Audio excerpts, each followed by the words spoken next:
Avalanche danger in the mountains is at a dangerous level tonight. The red on this map shows where the danger is. The orange means considerable.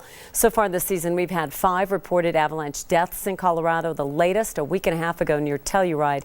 It costs counties a lot of money to launch a search and rescue team in the case of an avalanche. And as a result, some people are recommending that they increase ski lift tickets to help cover those costs, even forcing the people who are being rescued to pick up the tab. 9 News reporter Kevin Torres is here to explain that side of the story.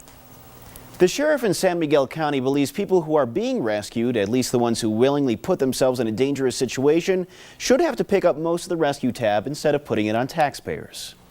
Got a probe sticking in. This video was shot by the Colorado Avalanche Information Center 2 days after a man survived an avalanche near Telluride. We were at 11,900 feet on an east aspect. By now, you've likely heard about the issue up in the mountains. There's fresh snow layered on top of a weak snowpack, hence the reason why it's easy to break apart.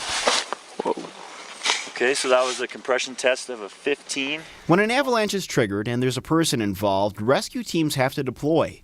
And each time they do, it's costly, in the range of $50,000 per rescue. All the rescues get expensive.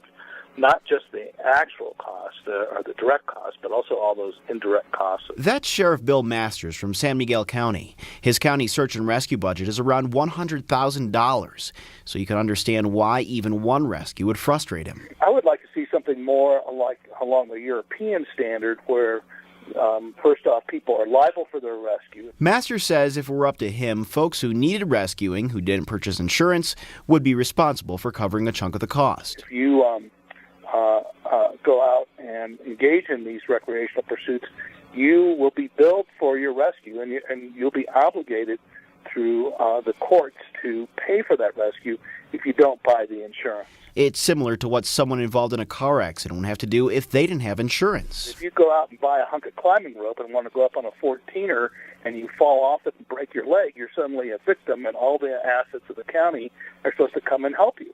Well, I'm not sure that's really a good system. I think you should be responsible and held accountable if you are engaged in these type of recreational pursuits. Sheriff Masters says the number of people participating in extreme backcountry sports is growing, and he says it's tough for counties to keep an eye on everyone. And, they need to be responsible if they get into, if they need rescue.